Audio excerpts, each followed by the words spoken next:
Naaapela naman ang kampo ni dating presidential spokesperson Harry Roque sa desisyon ng korte na kanselahin ang kanyang pasaporte.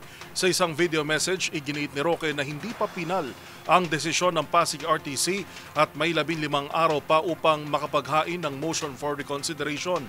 Kasabay nito nanawagan si Roque ng dasal para sa kanyang kaligtasan. Bukod kay Roque, kinansela rin ang pasaporte ni Cassandra Ong at 3 iba pa kaugnay ng kasong human trafficking dahil sa mga iligal na aktibidad sa Pogo sa Porac, Pampanga.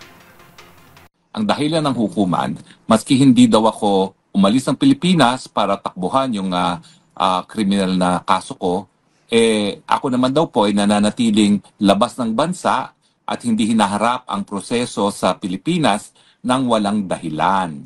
Okay. Well, unang-una po, hindi pa po pinalyan. Kaya nga po ako nagtataka kung bakit lahat sila ay sinasabi na kanselado ng passport ko. Meron pa po akong 15 araw para mag-file ng motion for reconsideration at nagfa-file po ako ng motion for reconsideration. Bakit